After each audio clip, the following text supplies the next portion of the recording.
Monday, baby. We here. If this is your first time joining, my name is Andrea Fitzgerald. I'm an author, a speaker, and also a person really obsessed with personal growth and development. So each week we get in the gym and we do our mental push-ups because the most challenging and rewarding work that we will ever do is on ourselves. So y'all, we back on the relaunch, and I am so uber excited to have a very special guest because we having a conversation today around trauma. And we got the exclusive, baby. We got the exclusive. We have Katrina Armour in the building now. I call her silent assassin because she's silent but deadly out here, baby. Y'all better ask somebody. But I'm so excited to have you. Welcome to the Mental Push Up Monday. Welcome. I love thank you. I love your energy. I'm gonna have to try to, feed off of it and steal it because, my silentness, it is there. I'm a very still kind of person. So I love Yes. the energy. Yes. Now I know Silent Assassin, aka Katrina Armour, but could you tell people, the Mental Push Up Monday family, who are you and what is it that you do? Okay, so again, I'm Katrina Armour. I live here in Memphis, Mm-hmm. Tennessee. I am a mom, a wife, a sister. I bake. I do all the things that traditional Southern women probably do. I'm like a little old lady. They call me a little old lady in a young person's body.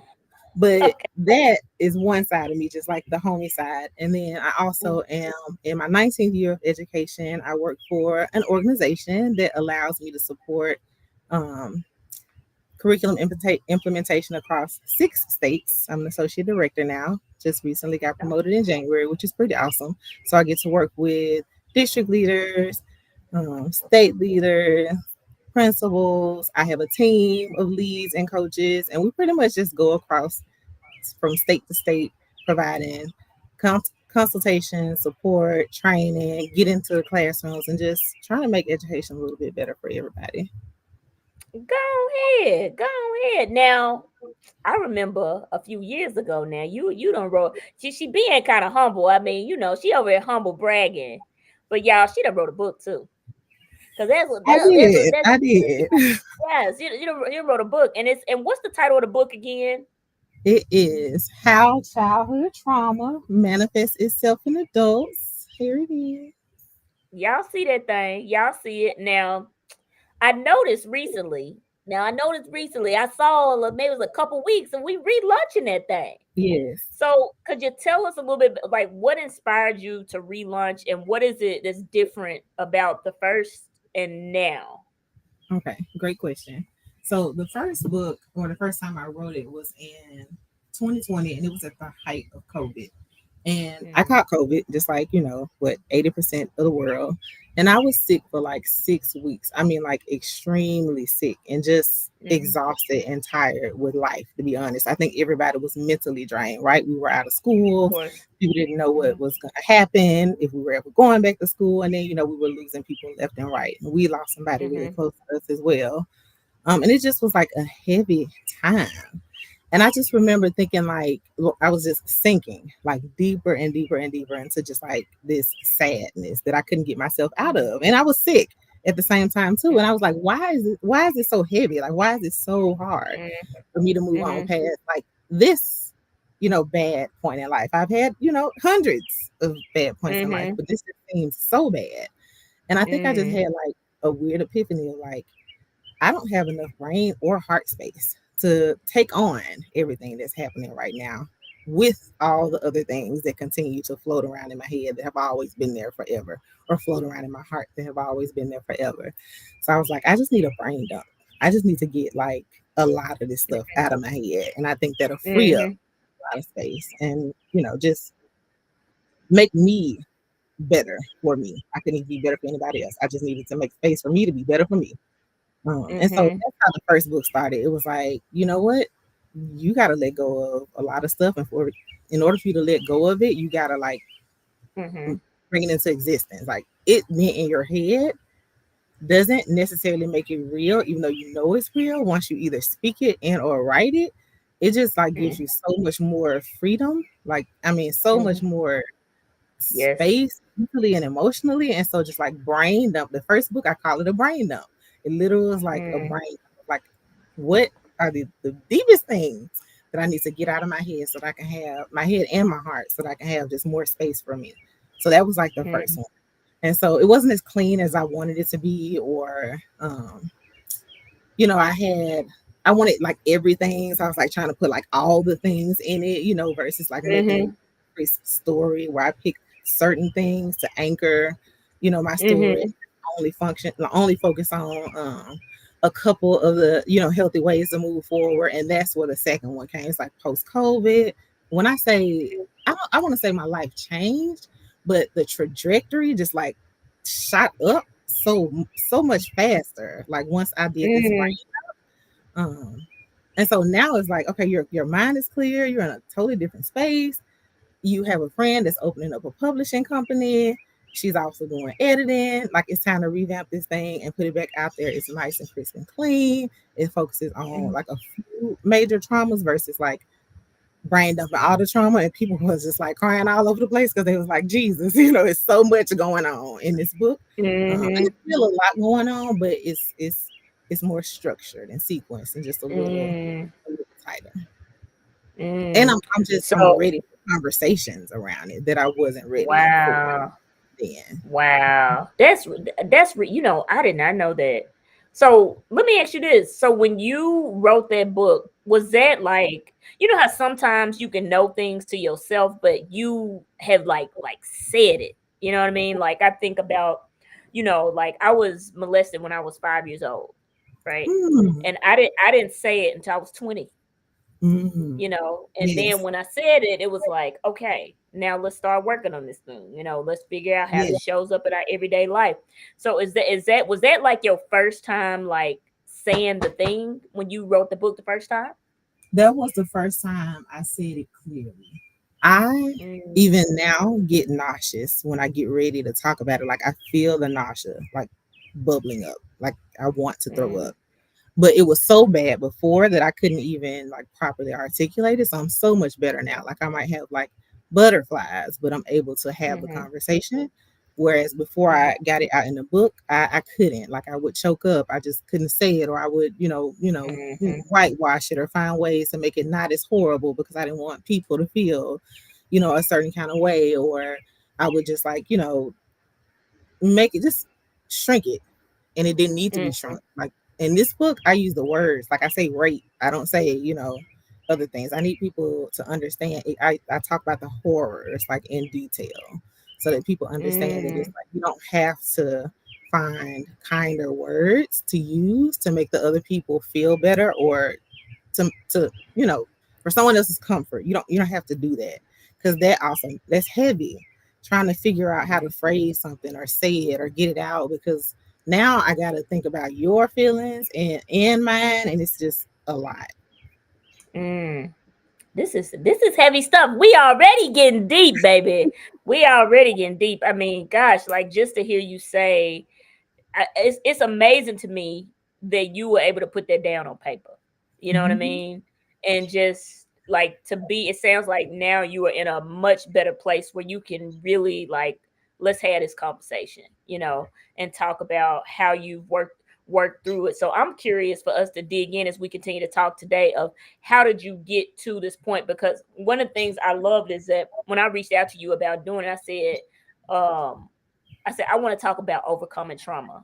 And you were like, that's not actually something we ever overcome, Mhm. but it's something we learn to manage and work with. So I'm so excited and so curious to have this conversation, to talk about like some of these things and how that has led you to this point. So I just want to thank you again, and I just appreciate your vulnerability and just being willing to share, because I mean it's not easy stuff, and especially I know I'm like having a stream of conscious, but even just what you I said love it. there is like thinking about like how is this gonna affect someone else when I share this. You know what I mean? Like when I share this thing, I'm going to say the word rape, Mhm. which is not totally, I think sometimes it's not totally comfortable, which we're going to talk about today. All right, so listen, I got questions, so we got to keep going because I talk about this all day. All right, okay. So we often hesitate to discuss trauma. Like I think that is, we 15 years, baby.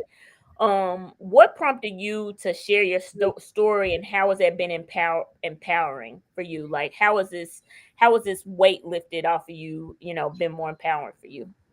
Yep. I think I've always wanted to share, but like I just said, I couldn't bring myself to articulate it. It's like the words were in my head. I mean, I could write a book years ago about all the things that Mm, were floating around in my head, but I could never get it from my head to come out of my mouth, right? It was just stuck. There's just a mm, block. And like I said, I would get physically nauseous even getting ready to think about it.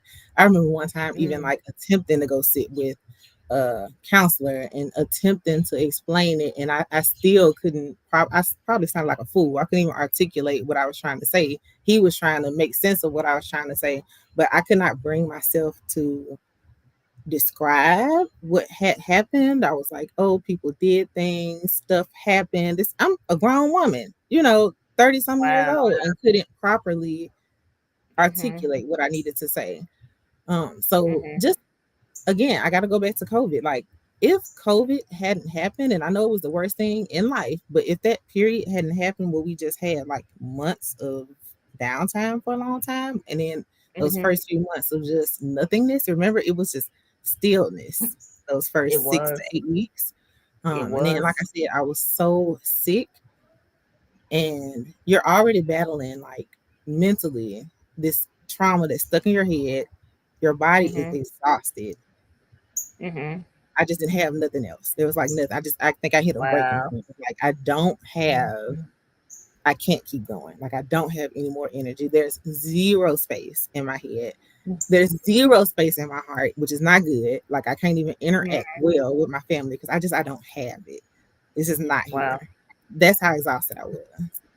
Mm, I was like, no, this mm. has to And yeah, and it almost has me thinking that when if we don't deal with that, like it can get us to a place where we're just kind of, because it sounds like your body was like, oh no, baby, we ain't, no, Your body will shut this, you down one way or the yes, other. It will yes, shut you down totally. mentally or physically. Hmm.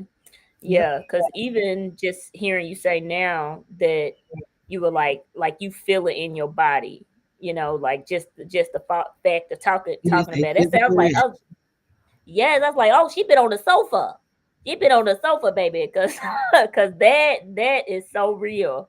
Mhm. That embodiment, that because you sometimes like when like you can feel it, and I know that's the work that I've been doing with my therapist now. It's just slowing down and being like, okay, girl, like, so super appreciative of you sharing that. Yeah, All you right, I didn't. I don't know if I ever would have paused like that.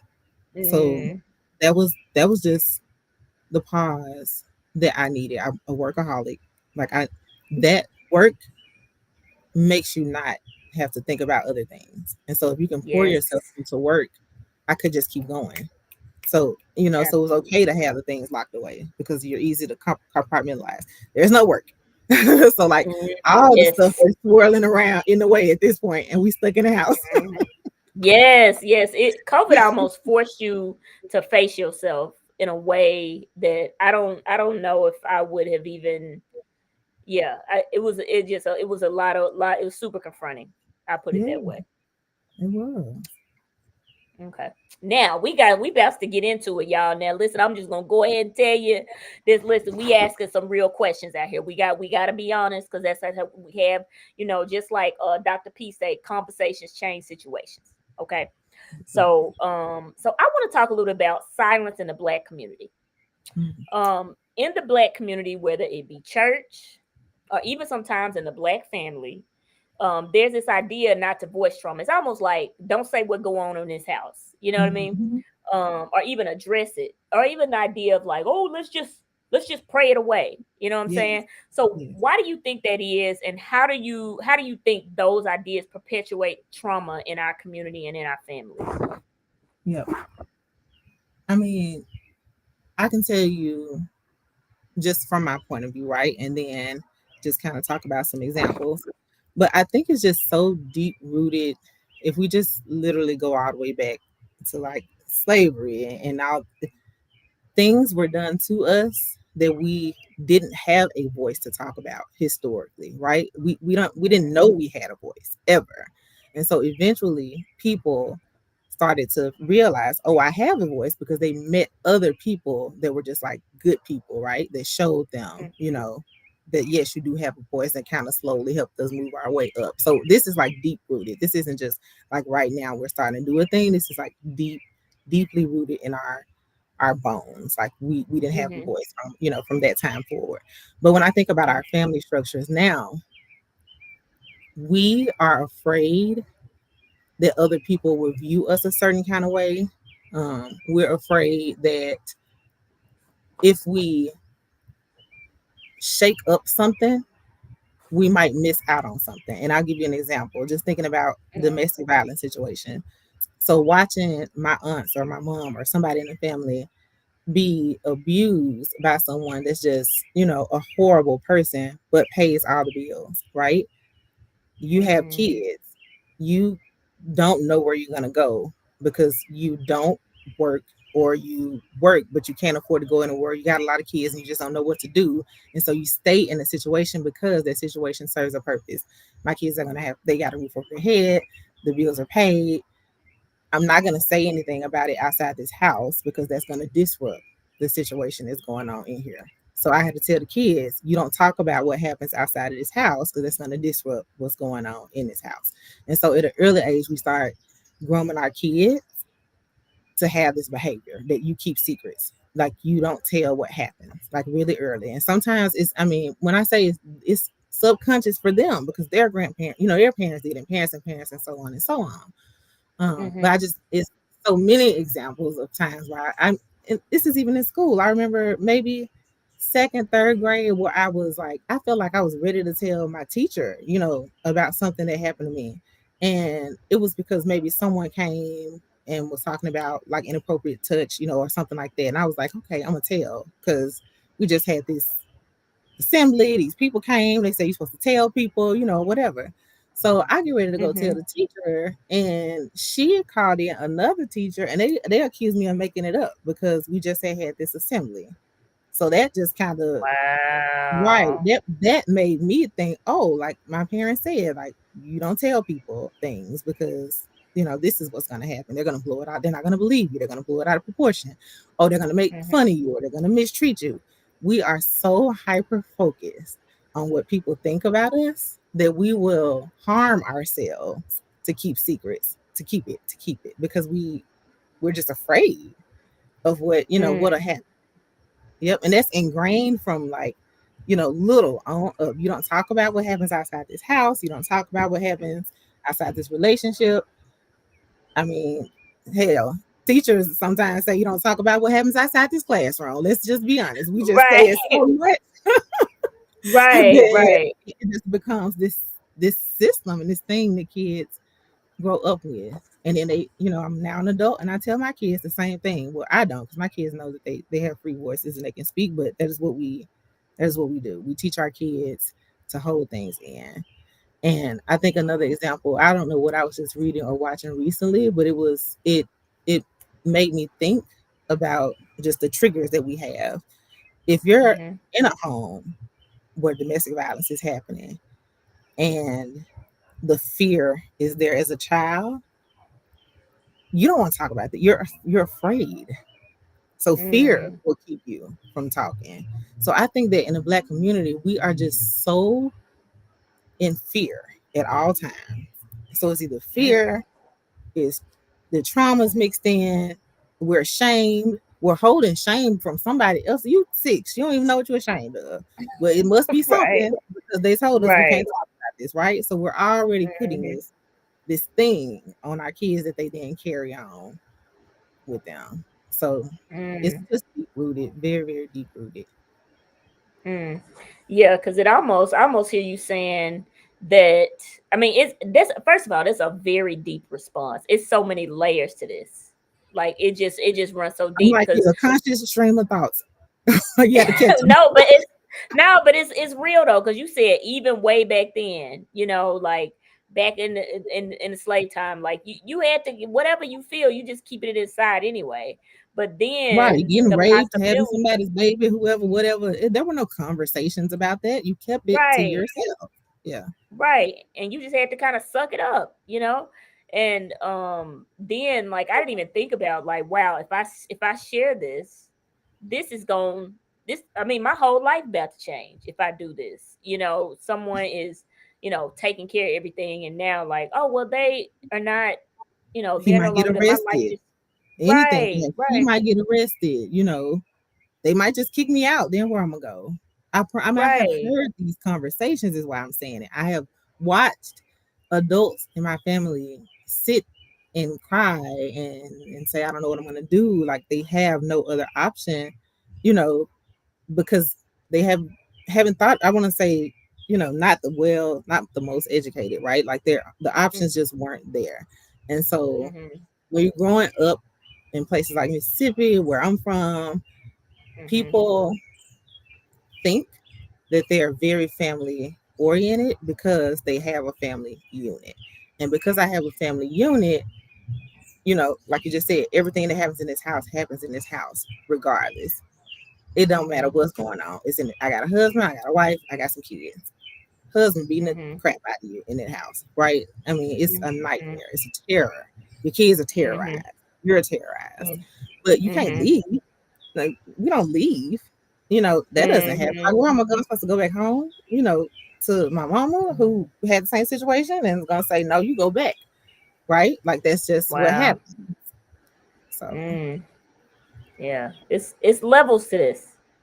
That's what I hear. It just feels like a pattern and a cycle that repeats, you know, like this is what I think reality is, and you know, I may possibly recreate that. Well, what do you think about this idea that sometimes I hear in churches? They're like, oh, just pray it away. And you just yeah. gonna over, like, not even overcome, but you just gonna, the trauma, whatever you experience, okay, baby, Yeah. it's gone. Like, Yeah. what's your thoughts on that? I think my thoughts on that are they didn't have other options and they didn't understand that like prayer without action isn't going to get you anywhere. Like God gave Mm-hmm. you the ability to think and do, right? Mm-hmm. If Mm-hmm. he's saving babies and fools and you ain't up in that mix, that means you're supposed to be doing something, right? And Right. so Okay. you can pray, yes, pray and be making a Mm-hmm. plan, right? Find somebody, do something, make that first step. I don't know what it is. Start tucking $50 under the pillow, do something, right? But there's Mm-hmm. action that has to go with that prayer. If you're constantly Mm-hmm. just praying and praying and praying, and he ain't seeing you do nothing to try to change Mm-hmm. that situation, no, nothing's gonna happen because you're not doing anything. Some work has to go with that prayer, Mm-hmm. and you never hear the work part. And sometimes the people don't know what the work is. So don't just tell me to pray. Talk to me about the work that goes with the prayer. And then maybe I might be able to take that first step. I might be able to do something because I might not know what that work is. I don't know what step one is because maybe I would have took it Mm-hmm.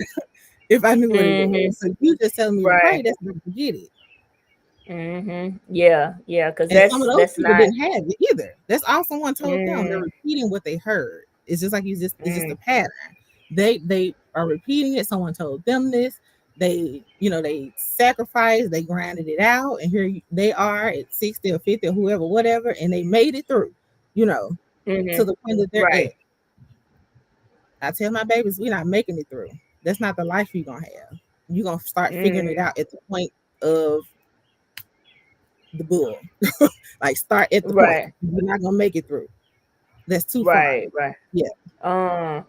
Dang. Well, and you know, you are very action oriented, so I could definitely, I could definitely see that. But just kind of, you know, like what they say, what the verse say, faith without works is dead. So you Yeah. got to do something. Because I even hear, I think I was telling someone this. I was like, yeah, pray and talk to somebody about it. You know, Yes. like who can help me, you know, provide me with the tools or learn tools to help me work whatever I need to work through. Yep. So yeah, I love that you said that. Like, yeah, you got to do the work too. That's what I hear you saying. 100%. And I think that literally is the thing that's missing. And if you talk to Mm, someone that says they're telling me that I should just pray, I don't know what else to do.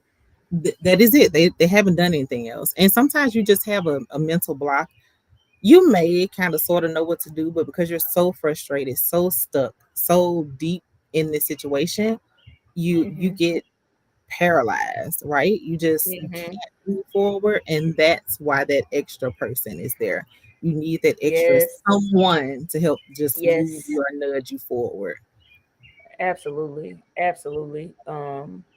Yeah, I don't know who I would be without therapists, coaches to help me kind of work through, because it's like trying to pick up a 50-pound weight and you have no strength to pick it up. Like I Yes. don't even know where to start. Like I'm just keeping it in my head, like kind of what you said there. Like I would have moments, it would pop in my mind, I'd be like, okay, well, and I mean, I just didn't know what to do. And therapy has certainly been very helpful in working with that trauma a lot better. So absolutely, someone, something, for sure. Anything. Yes. Hmm. Find anybody anywhere. There's too many organizations, people that you know and don't know, but find somebody, anybody. And Yes, for sometimes it's sure. just getting it out. Like I said, that first step of just getting out whatever that block is, you got to get past that block, and that'll help you, Hmm. or at Yeah. least move forward, not move on, because it's a process. There's no, you can't just fix it like that. You got to find the steps and work your way up. Of course, of course. Yeah, it definitely is a process, and I love hearing you name that, because this is not something that just disappears, in your life. Like it's kind of like you said in the text, like it's there, but how I manage it, how I work with it, how I respond, is a little bit different. So something that you just named earlier, you said that you whittled it down to certain experiences. Was there a reason for that? And like, was there traumas that were more impactful than other ones that you made that decision? Oh yeah, 100%. Um, Sadly, so a lot of them were like sexual, right? But then there were others that were just like mentally abusive type situations. And then some of it Mhm. is just like growing up in poverty too, and just all the things that come along with that. But Mhm. I literally can say from maybe 5 to 15, every Mhm. other year, some major traumatic event was happening that Oh my God. people probably would not be able to even survive, or they would be in a mental institution right now. Like they would not have survived it.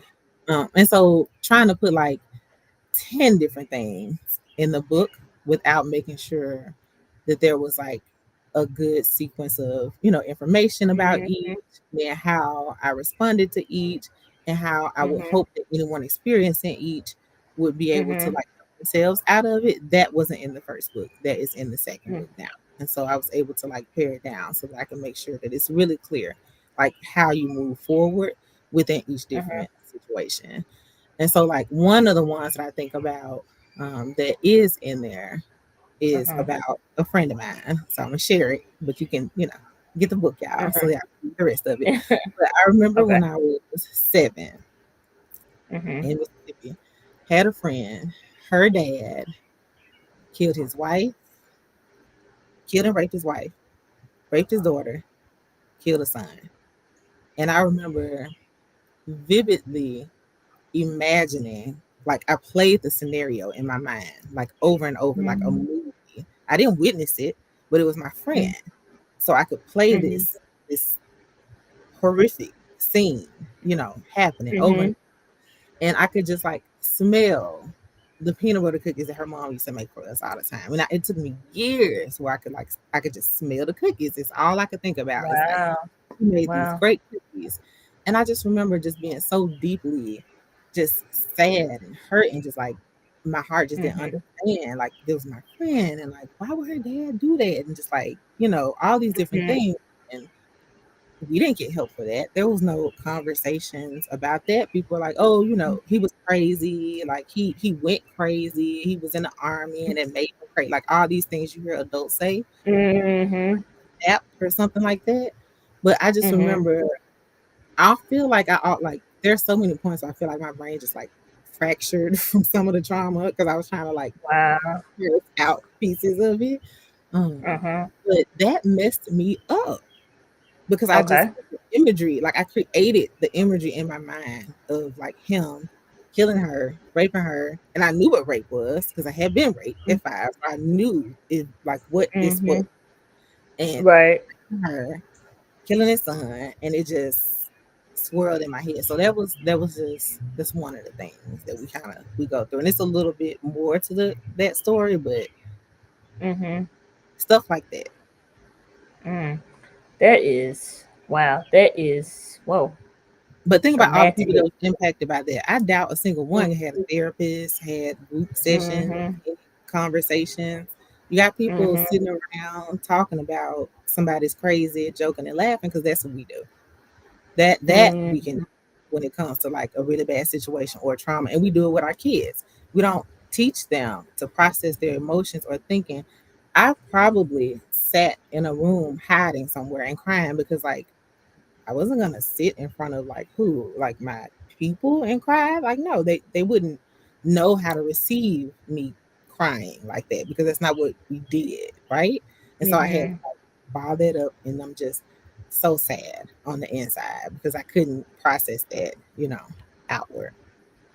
Mm. Um, something that you just said, just I mean, I'm just amazed by that. You said every other year from 5 to 15. Literally. Wow. That I mean, that is Yep. From man, my homelessness heart breaks. to everything. From what? Anything homelessness to anything you can think of. We went through it. So so how did like okay, so you experiencing trauma every every other year. How did that show up in your everyday life? Like just as a kid and even as an adult, these different every other year, boom, things can Yep. change in an instant. Like Yep. how does that show up for you? Yep. I think as a kid, I became extremely like introverted, right? I was always afraid to like talk and say things. I wasn't sure what was okay to say at all, like to adults and other people. And so I rarely said anything because there are just so many thoughts swirling at any given time. I could Mhm. never compartmentalize them. It was many, many, many years before I figured out how to like compartmentalize my thinking enough so that I could like prosper, like right, go and be great. Cause it just was Mhm. swirl all around. And so that was one thing, which means that like, and so we changed schools so much. I tell people all the time, they don't believe it, but I went to 13 different schools across K-12 because we moved all the time. And so we rarely had Wow. friends because we were constantly moving to a new place. So that further made me even more introverted when it because I just Mhm. didn't know anyone at all, all the time. Um, Mhm. just no voice at all. And I think I got to the point where I was like, people don't care, and so I didn't care to speak because it was like no one cares to listen. Especially after I tried to tell that teacher, like at 7, that was really the turning point for me, like not telling people serious things. Cause I was like, I tried. Like I Wow. was like, if I that was the first time I've tried. And she not only shot me down, she told someone else. And they like said that I was lying. And that was it. And that's why like I'm so obsessive with education and our students and how we treat them and behaviors and just like analyzing behaviors and making sure that we're not um, making our own thoughts and stereotypes because people probably stereotype me. We move a lot. She doesn't want to learn. She doesn't want to communicate. She doesn't want to engage. How I'm engaged with you? Do you know what I went through last night? Like we ain't had nowhere to sleep Mhm. last night. I'm tired. That's I'm that's exhausted. real. That's Yeah, and real. then because of some of the traumatic events that I went through, I couldn't sleep at night because I would be afraid that people would come in on us or like all these things would Oh happen. goodness. So I had a bad habit of staying up all night just to kind of make sure everything was okay. Mm, I was never in a headspace for school, ever in a headspace. wow. Wow. Wow. You know, oh, it's so I got so many questions from this. um something that you said several years ago on the Rookie Reset. You said that one of the best things a teacher can do is be consistent. Mm, um you was like, that's the best thing you can do, because when you were experiencing trauma, like, I just need to know that every day is gonna be every day, and I don't have to worry about things changing so drastically. But it also, like, what comes to mind for me is like, you put a face to me, like, to like a person that's more than just a student. Like, I mean, I hear this a lot. I won't say a lot, but I hear people say, oh, this kid don't care. I mean, hell, I even did it. You know what I mean? mhm. But it's just like, we don't know what's beneath the surface. Like, we don't No, know. I all the didn't have little anything things I used to do to try to in. get put out of class because I just did not have the strength to sit there through the day. And so I Mm, would do all the random little things I see kids do just to please write me up. Like, God, let this lady write me up so I can get out this class. Like, I could not function in 30 more mm, minutes in here, or I might break down myself and cry, or just, mm-hmm, I mean, I don't know what I would do because I had to get out of the class. And plenty of times I mm. walked out of class if I couldn't get it right up. So one of the ways I was Wow. getting right up because you finna get me about this class. But Mm-hmm, I just, those were the days where I couldn't have, I didn't have any more. There was just so many more moments where I just didn't have enough because I just had mm-hmm, given it all the night before, the weeks before, just like all the things. And I would always come to these little mini breaking points, and a lot of times it would happen at school because, I'm watching y'all just go along with your day and you asking questions and raising hands and you passing out snacks and everybody's day is just going. And then you asking me a question. Did I raise my hand to answer? No. So why are you asking mm-hmm. me a question and Right. getting upset that I'm not answering right now? Like, no, I'm doing my work. I self-taught. I tell people this all the time. Literally, I self-taught all the way through high school, college. I did not learn much from any of my teachers because I couldn't focus. Not because they weren't great teachers. I just couldn't Mm-hmm. focus. And so I would have to take the books, take the work. I would go home and study and then make sure I was ready for the test because, you got to Wow. pass. But yeah, let me be. I'm going to go study. And I promise you, I will come back and I will pass Uh-huh. in this test. Right. But don't pressure me. And no one ever asked, not a single Mm, soul K-12 ever asked to see like why I behave that way. They always mm, assume that I just didn't care, or she's just quiet, or maybe they didn't think I was dumb because my grades were good, so they just maybe assumed we moved a lot and probably thought I just mm-hmm. didn't care because I had a pretty nonchalant attitude. So Wow. Wow. Um, it's amazing to me, just the impact of 7 years old. Like, the impact and the role that we have, I think, as adults, this holding space not only for kids but just people in those moments. Because the response that she gave literally impacted you for the rest of your life, you know. yep, not even yet past school, beyond. I always have like, well, I'm always thinking about the reactions, the potential reactions to things. Mhm. Hmm. Mm. Wow, Yep. that's like, that's real deep. So I think a lesson, even as I hear you say that, is like, these moments are so precious when someone chooses to share something so vulnerable for you. And it can impact someone, our response. So that's I think that's a really powerful insight. Okay, but it also sounds like this impacted you as a kid, right? How does this show up for you as an adult? Like, what coping mechanisms did you utilize to help you manage this better? Yep. I think um, when I got pregnant with my son, I remember Mhm. saying like, I don't want him to experience any like latent like residual trauma from me, right? Because he wasn't gonna come into a world like I had been in. And so Mhm. any after effects would be things that I put on him, right? And so I was like, nope, so I had him at 19, of course, but I was like, I got to finish college, I got to get a degree. Like, I already know I got to get married, I got to have a house. Like, all Mhm. these things have to be true for him. And so Mhm. I never thought I had to like work on myself. That wasn't in the equation yet. Mhm. I just knew I Mhm. had like a checklist of things that needed to be true for me to set up a good life for him. And so I kind of Mhm. like got uber focused on that, just trying to make sure I like finish school, um, Mhm.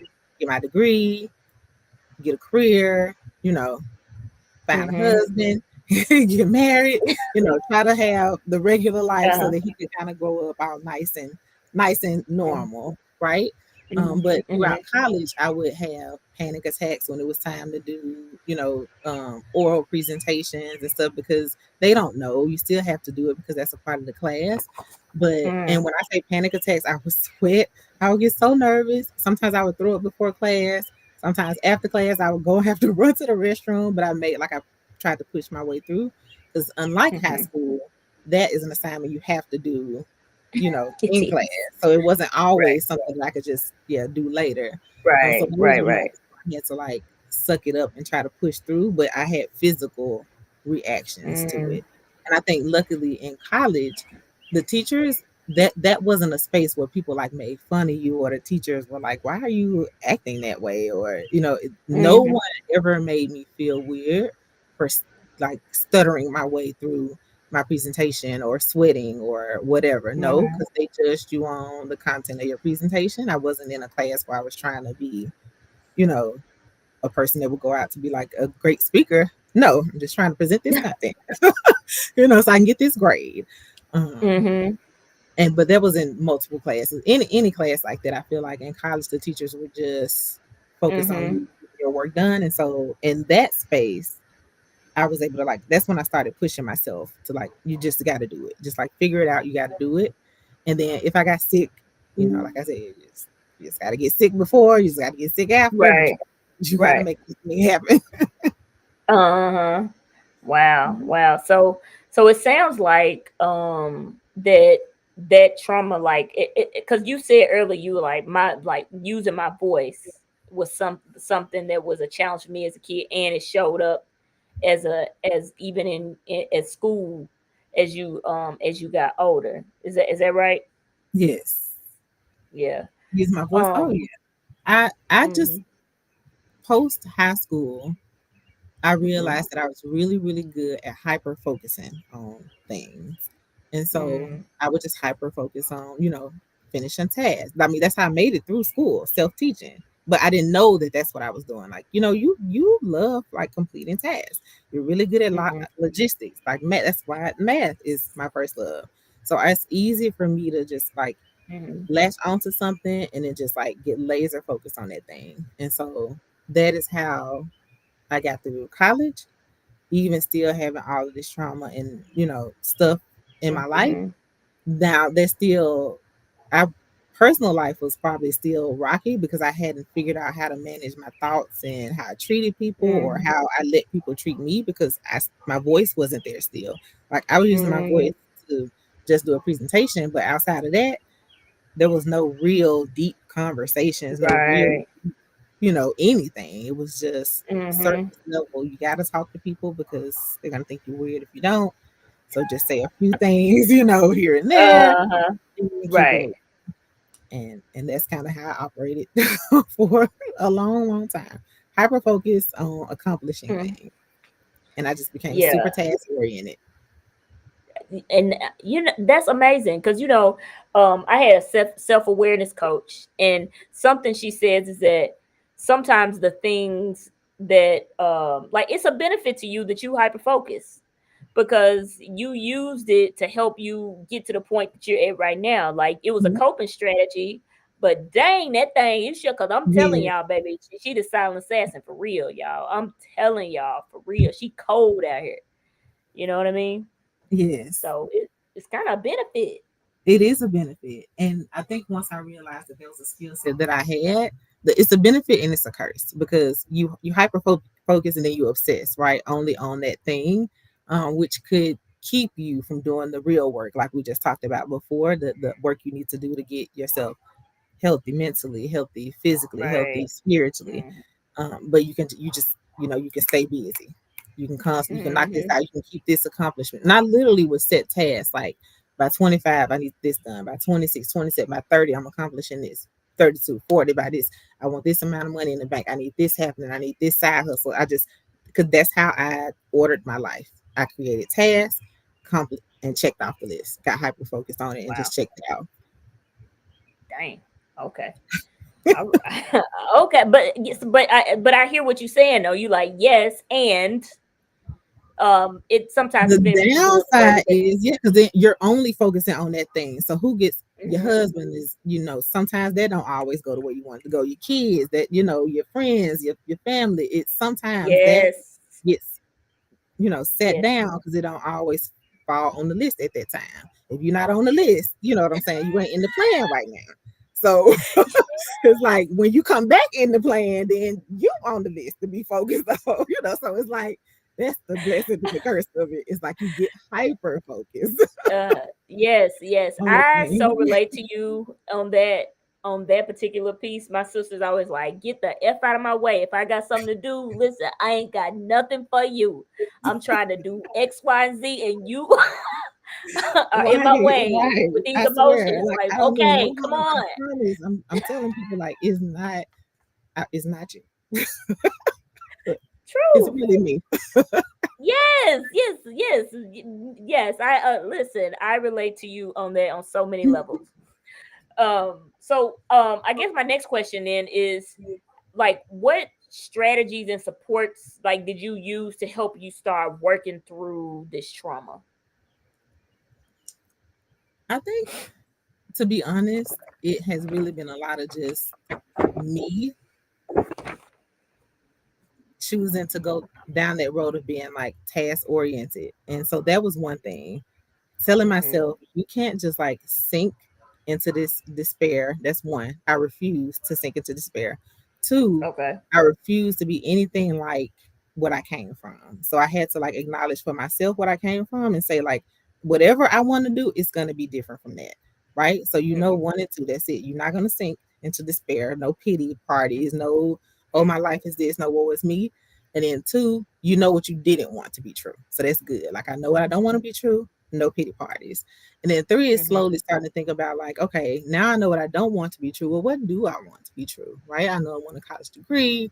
I know I want these Mm-hmm. things. And then I just started focusing on how to get there. And Mm-hmm. then I think um, some other things here and there, I've had like mentors, whether it be like a really great principal from like Mm-hmm. work, not, coming up because that never happened. But I've ran into some really great people.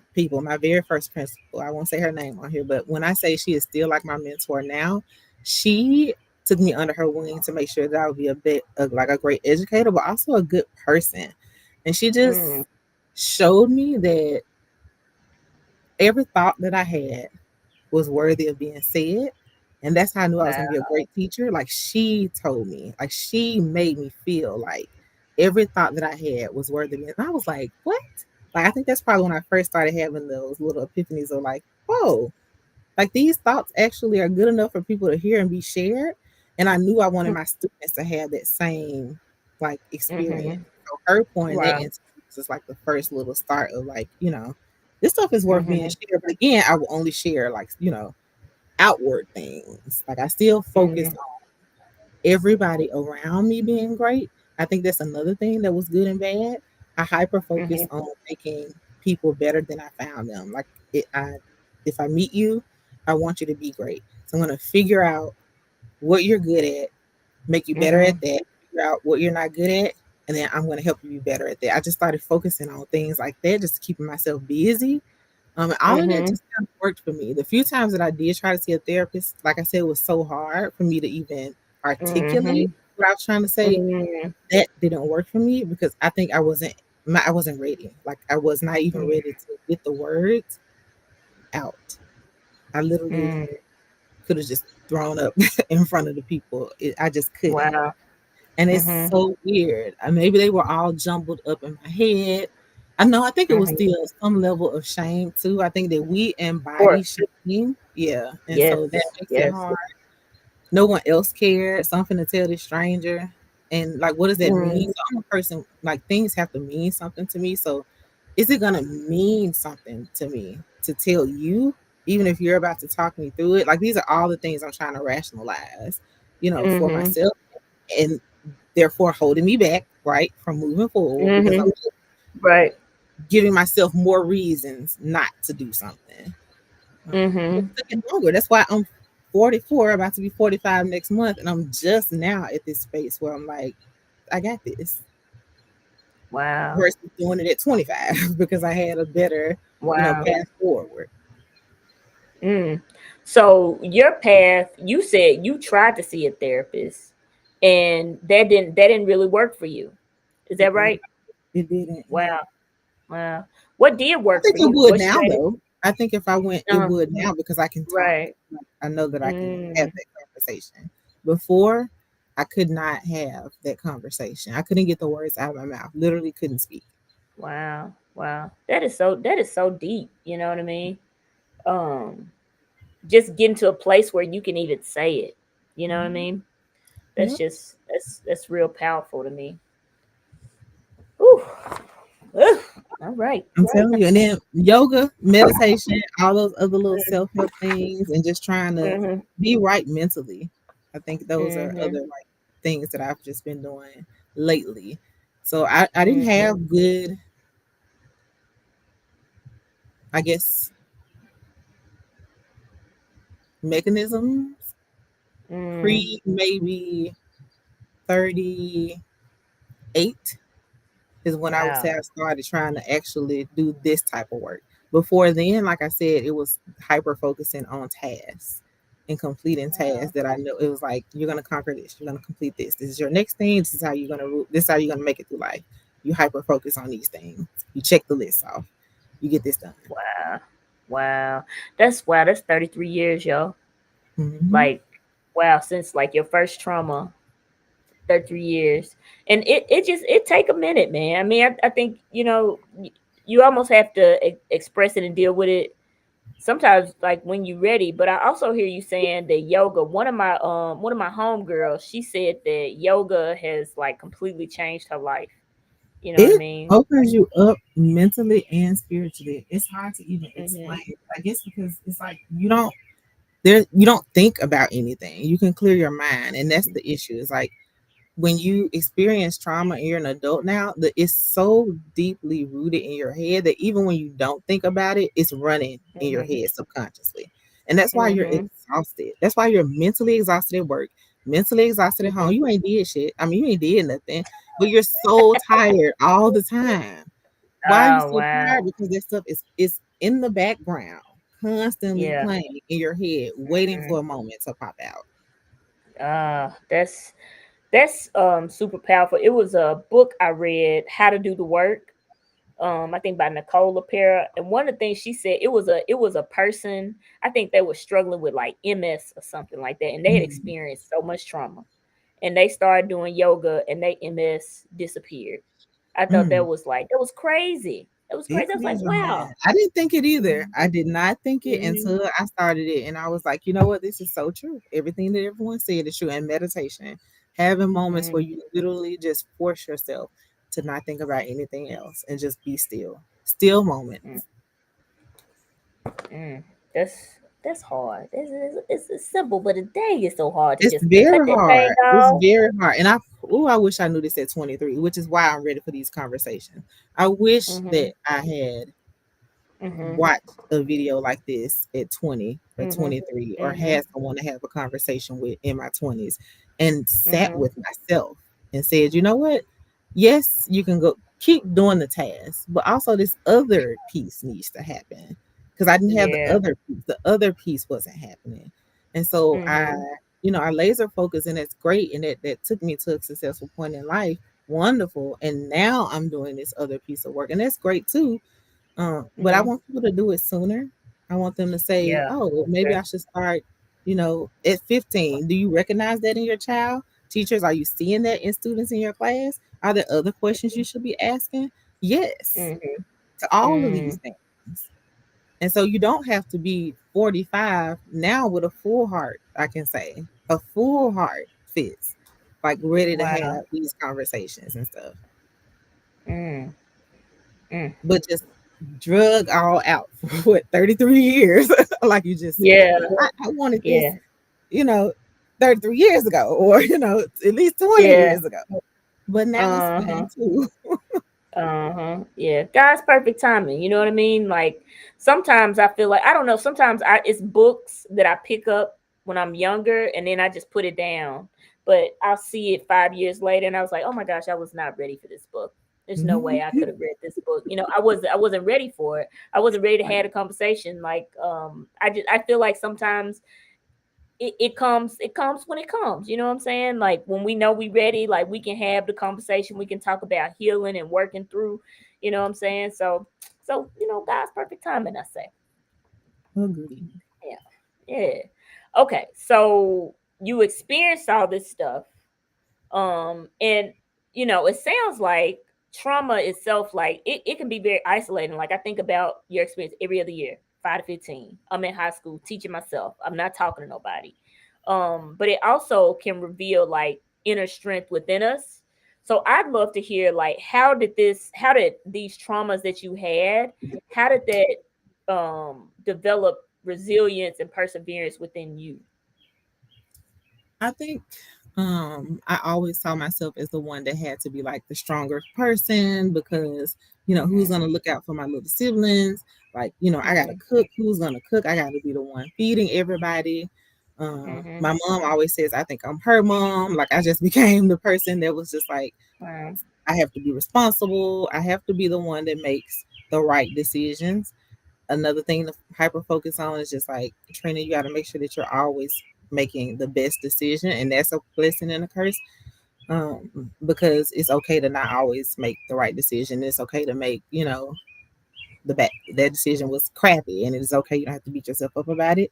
And it's okay to Mm-hmm. get things just okay and move forward. Doesn't have to be perfect before you move on.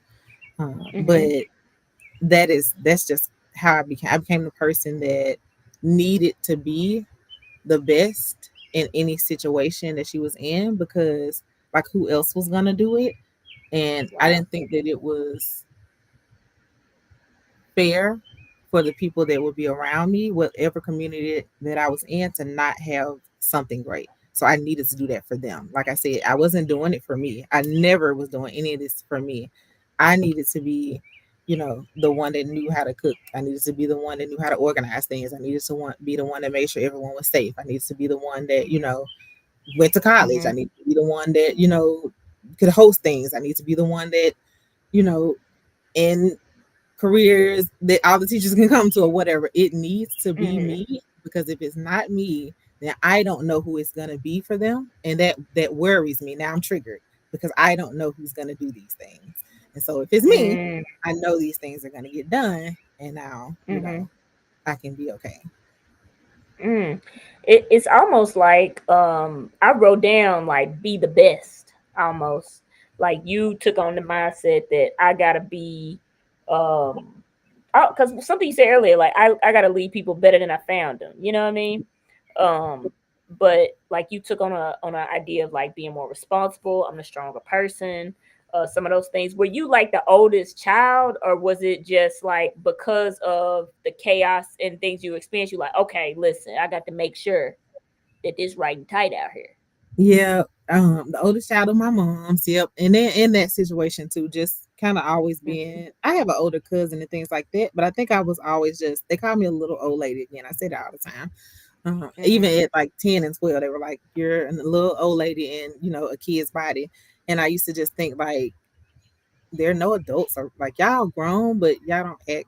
I don't even know what grown is, but this Mm-hmm. doesn't feel like it. So let Mm-hmm. me just get some structure, right? Let me figure this out Wow. because we got Mm. to get up. Stuff has to happen, and it's just not happening, right? So if I don't figure this Mm-hmm. out, I don't know, what's gonna happen. So I just Wow. was always thinking like I had to be the one to have the answers. Wow. Wow, I So go see find, that. You said so what? So so what? go find them. Go do some research. Go figure it out. I take that into everything I do Right. now. I'm always trying to figure out all the things. Right. But like I said, now I know that I don't have to figure it out, which is like I said, the past Mm. 4 years is just career trajectory has shot up because I don't have to hold the weight on me. Mm, Even though I mm-hmm, think I was doing pretty good before then, like around maybe the past 6 to 7 years of just like leveraging leadership, because like I said, my headspace has just been slowly getting better and better. But before I was like hyper focused on like, I need to own it, I'm gonna do it, and slowly kind of let people, help. And now I know that mm, that isn't it. You don't have to own it mm. all. You Yeah, can that's trust that's that people are going to do their jobs. You can trust people.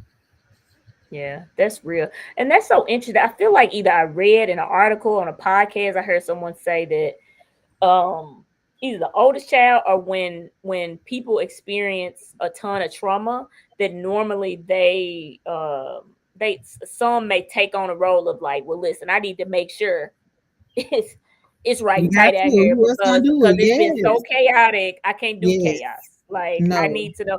And even what you said is like I'm looking around at the adults and I'm wondering like, yo, like what are we doing out here? Like, Yeah, this don't seem right. Y'all got people running in and out the house. These folks, mhm. I'm gonna tell you this. I have been in crack houses at, you know, Wow. 8, like all old. Why are we up in here?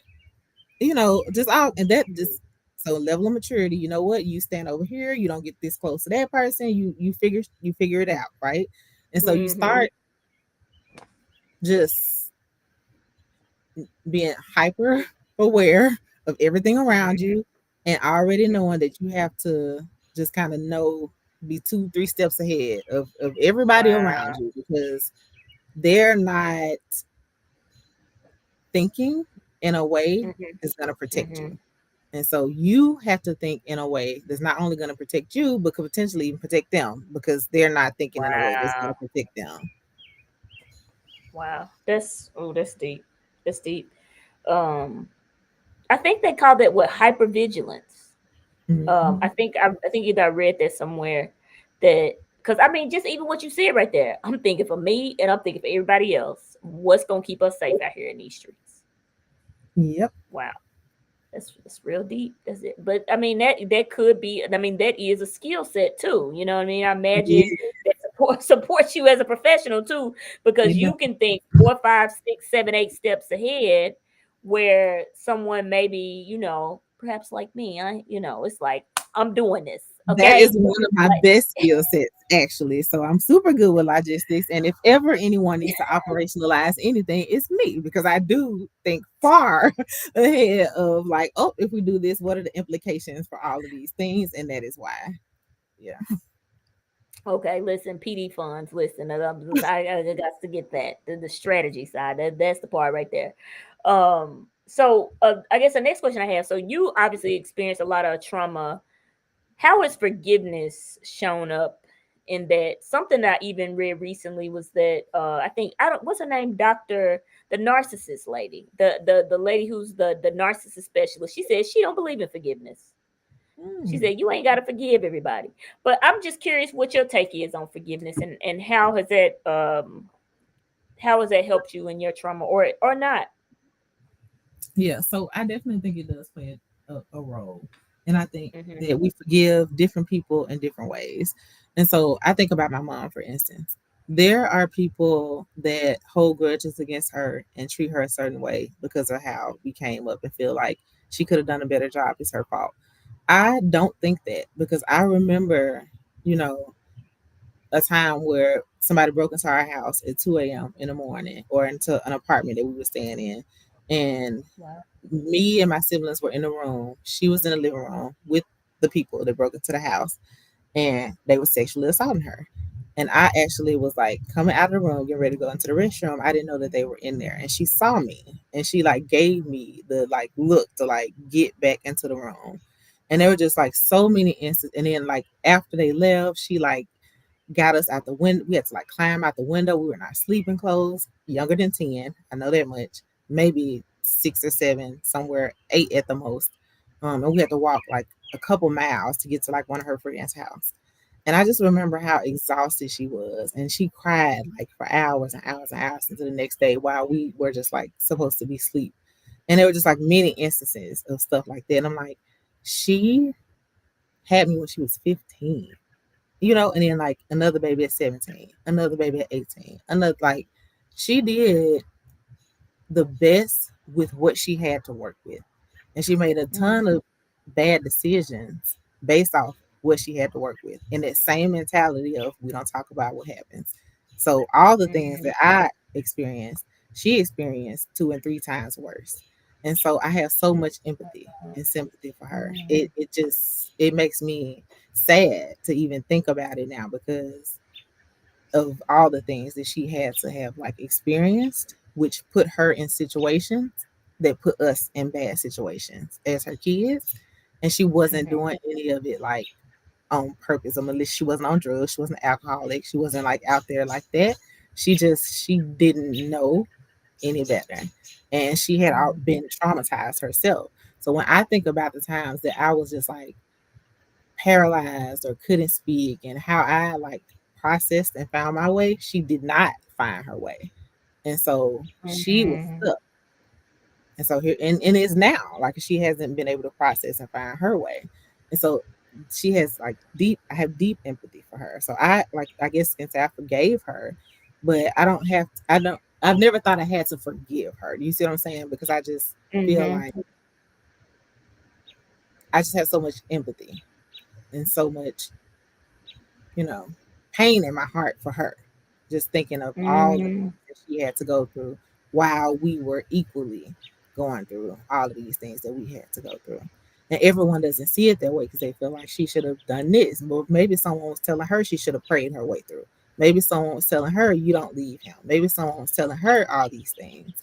And so she was stuck Mhm. in a situation and she didn't have anyone to talk to. And so she doesn't have a voice now, or that voice is like of yelling or screaming, or she doesn't know how to process it. And she's Mhm. much older.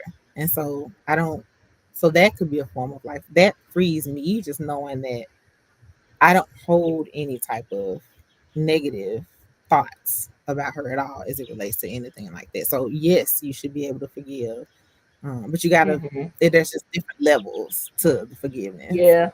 Yeah. Wow. That something you said there, just the I wrote down like empathy and almost like grace to understand I'm doing the best I can with the tools I got as your parent, because I think sometimes, like, I don't know, I used to be like, oh, my parents, I can't believe they did this, like almost looking at like they perfect or something, Yes. they humans Yep. too. Or you should know better. You should know better. Yes, you Yes, should know better. yes, But guess what? They don't. Because if they yes, did, they would. And yes, it's yes, bad. And like, no one they don't have a village. Where was her village? You right? What was her village mhm, doing? Pointing the finger because they see the things happening. Like people see it and they're pointing the mhm, finger versus like yep, trying to figure out how to help that person. yep, yep. Oh, they crazy, they this, they that, that Mhm. cycle again, versus offering support and help, Yeah. um, They got all these to people. kids. They running the streets. They Right. don't want help. Oh, you can't tell them nothing. Oh, you can. Yep. Right. Right. Yeah. I think that's amazing, that to just get into that place of empathy for your mom is just like telling that story. Um, I mean, that was like very courageous of her to do that. Like, hey, get back. I don't want you to get hurt. You know what I'm saying?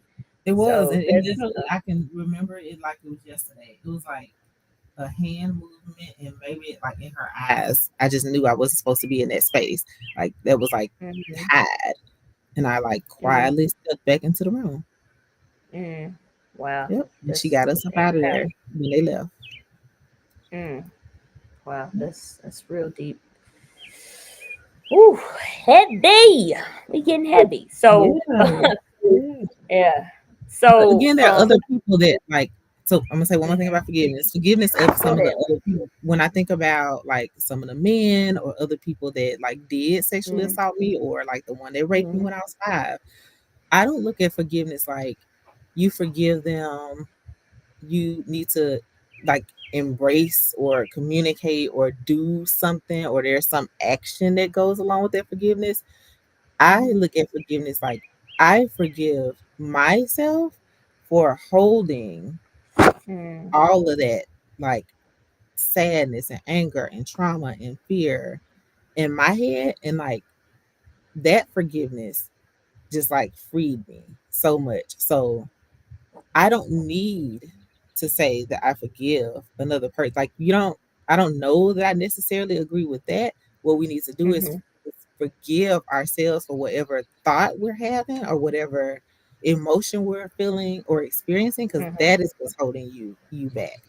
That you don't mhm, owe that person anything. Like you don't owe mhm, them the luxury of mhm, feeling like it's okay because you're not upset or whatever. You don't owe them anything. You owe yourself that.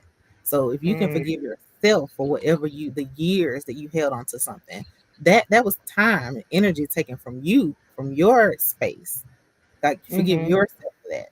And if if it isn't something that's bad, you just want to forgive people so you can move on with a relationship, great, fine. But you just it's mhm, levels to like the forgiveness. And it's mm. okay to figure out what level you need to be in. Yeah, that's a gem right there. It's levels to this, you know. And I hear you saying that it's more about you and what you need. You know what I mean? Forgiveness Versus is like, not oh, about you. I'm not, not at Yes. all, If people not think at it all. is. It is not. Yep. Yeah.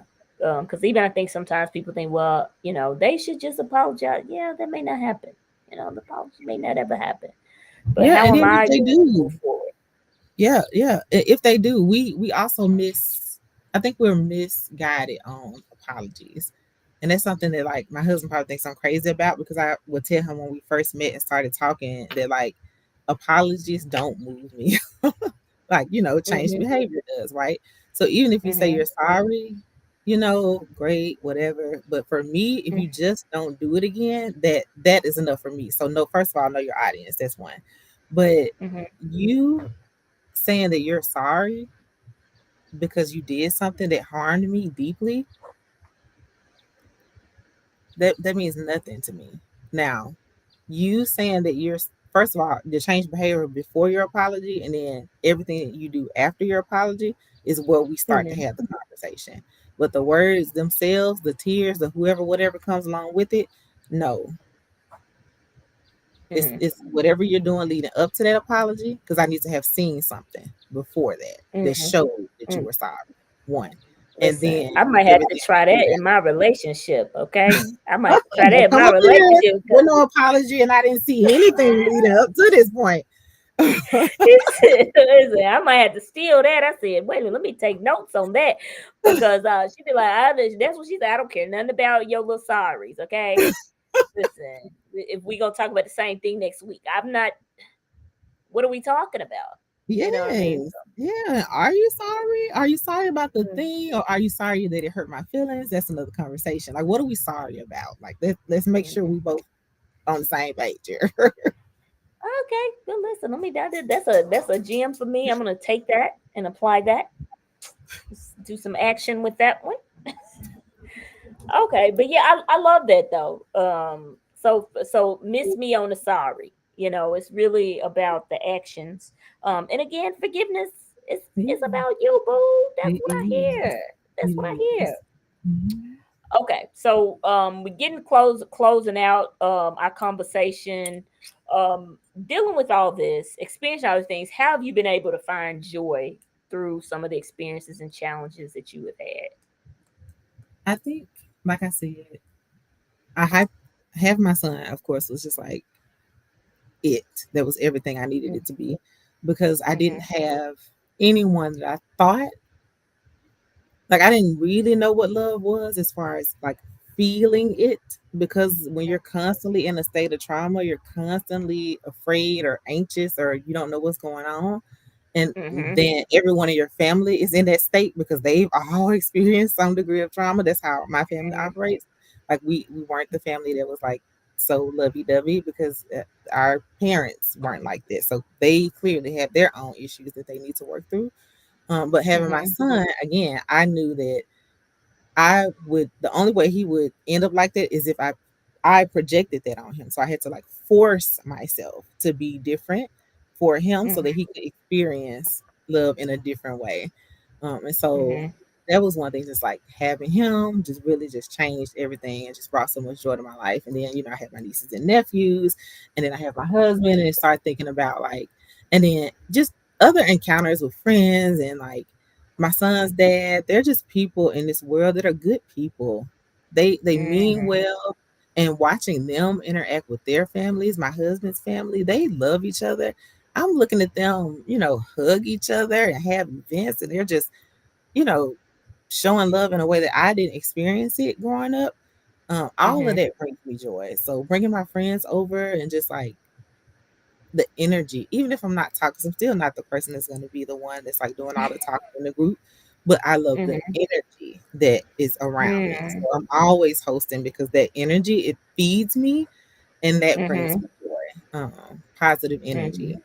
So I'm always seeking out like some type of positive energy. And then kids, so that's why I was in education. Like, just if I Mhm. could find the me in a crowd, that's I'm good, because I know I'm gonna be able to help and move them and just like change somebody's Mhm. life, make it different, better, than mine was.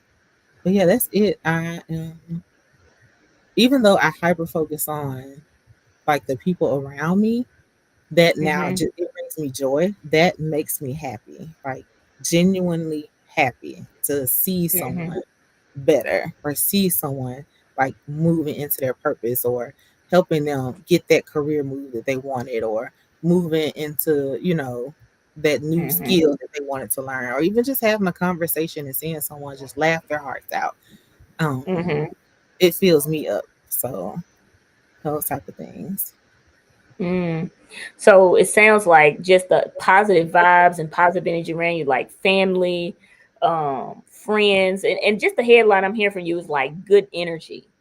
I have Like to have. just mm. I didn't know Oh, that I needed words of affirmation. I now know that I do need words of affirmation. mm, That fills me up, because I mm, have so many words in my head. I've already second guessed myself 10 times. So I need to mhm, hear that was really good, or oh, you did a great job, or oh, that presentation was awesome, or oh, that dinner was good. Like, that was the mhm, best steak, or whatever. Those type of things, mhm, like, they keep me going. mm. Yep. And Yeah, then I travel I can definitely see that. You say you what? travel now. So that's everything. Okay. Okay, travel. Come on now. Listen. So the words of affirmation really just sounds like it really like lifts your spirit, lifts you up, and brings joy into your life. So and first I just want to tag this on if I ask this last question.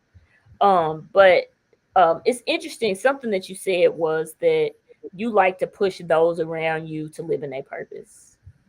And let me tell y'all something. Let me just tell y'all something. So about 7 years ago, we was at the SAP conference. We Mhm. sitting outside, like we just went into the little session. We just sitting outside, we talking, and she was like, "You know what, Fitz? I see you speaking on stages. I see you speaking to people." That she told me that. She literally told me that, y'all. And for a while, I was like, "Oh, I'm gonna do consulting. I'm gonna try this. I'm gonna try." Listen, at the end of the day, we done came back to the same place. We Mhm. want to speak.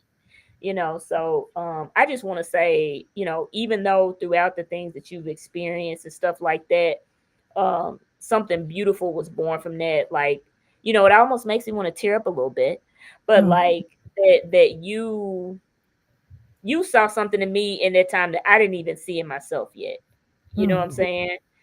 I And the hope that's gift. my superpower. It is because you just, it's a lot of trauma and things you've experienced, but you said the one thing is your focus on guiding people more towards a purpose. And you definitely, I think, did that for me even before I was ready to see like this is the thing. You know what I'm saying? So I just want to say, I just appreciate you and you just being you and living in your gift because it certainly has affected my life for sure. Oh, Yes, I just that's want to good say to know. thank you for that. Thank you. Thank you. Yes. All right. So this the last question, to close this thing out. So if you were to give any advice for maybe there's someone now who's struggling with trauma and they're like, listen, I don't know what to do. What message of hope and strength do you want to leave with them today? I think the best thing that I can leave with them is, I mean, I won't say you're not alone because everyone says that, but it's get the thoughts out of your head. The thoughts of loneliness, sadness, fear, despair, exhaustion, depression, anger, like whatever it is that's making you feel like you're trapped in your own mind, in your own body, and you Mhm. just can't move, because that's what it is when we get to that point when we're just like, I'm just, you know, I'm stuck. We have trapped ourselves mentally. Where there's a mental block. You literally have so much going on. It could be so much trauma. Mhm. It could be so much whatever. That it's Mhm. just packed down. You're gonna have to figure out how to at least get it out your head. I don't care if that's Mhm. going outside and like screaming it out to the world, which that sounds crazy, but that does work. What people say, write it down. Like nobody writes anymore. Get you a journal. That journal might turn into a bestseller. Get you a journal, jot it Thanks. down, get it out your head. That is the biggest Mhm. thing that you're gonna need to do, because you cannot move forward. You're literally just making that ball bigger. You're impacting more and more stuff. And that little trauma that's in the middle is just there, just getting smaller and smaller, just more, you're just impacting more and more and more on top of Mhm. it. And you're either going to explode, right? At the wrong time. You're going to do something, say something, or something's going to happen, or you're going to harm yourself, right? Because you're Mhm. so exhausted that you feel like you can't go on, literally, which is why we have so many young people and now older people harming themselves. They've made it to a point where Mhm. they just feel like they cannot go on and they didn't have that first step. So I would say, Mhm. like, even if it's like painting, some people paint and that helps them, but it has to get out of your head. You got to figure out what that thing is to get it out of your head. Even if it's a stranger and you go to a bar, you get a drink and you tell it to him, get it out your head. Find somebody to talk to. Oh, yes, that is powerful. And you know what I love about that idea that you said there, get it out of your head. It's like it's a great first step. It's something that we can all do. Just if it's something that you experience and like just hey, let me just if I just even write it down. Yeah, Versus I think that just the idea of sharing it can feel so massive, but we can take this first step of yes. let me get this out of my head. Yeah, and you can't actually start a plan that you haven't got out of your head. Like there's no action in thoughts. Like thoughts are just there. And so people like have big dreams. No. Yeah, great. You got big dreams. But if you don't get that dream somewhere like on paper or get it out of your head, like I just said, it's not gonna go anywhere. And so we need to just, you gotta get it out of your head. That's the biggest piece of advice I can give. And that is probably the single best thing I could have ever done for myself. Yes, yes, and y'all know it. Y'all know it. Now listen, we got to ask you this because I needs to get the relaunch and I need a signed Yes, copy. yes, yes, Where yes. can people connect with you and where can they get this new relaunched version of your book? Yeah, I know. So right now they can get it through me because I'm pre-selling them, and then maybe in about 4 to 6 weeks they'll be on all the platforms like Amazon, Barnes and Noble, and all of those things. But for now, you can pre-sell. You can buy a book through me. I have, hard copies on hand. And they're Yeah. $20 plus shipping if they people need to ship it, or if you live here in Memphis, I can meet you and give it to you. But I Okay. hope that people get it because one, it's just a great book, but two, whether you have traumatic like issues, you know someone. Trust me, I guarantee you. You know someone Mm-hmm. that is dealing with this that isn't saying anything. So if you Mm-hmm. read through this book, you might find evidence of just pieces of things that may make you think about someone, and you're like, oh, I wonder if that's my 16-year-old, or I wonder if that's Mm-hmm. my neighbor or my friend or my sister, or they kind of act this way. And maybe these Mm-hmm. things that I can do. And it also talks about how to approach the conversation, because sometimes like Mm-hmm. saying just pray about it, or oh, I understand. No, you don't understand, and you can't relate unless you Mm-hmm. happened to you too? Oh, okay. Because if it didn't, then you can't go into your conversation about like how you can relate to it. Um, Mm-hmm. but yeah, And I'm on Facebook. All my stuff has my same name, Katrina Armour, Facebook and Instagram.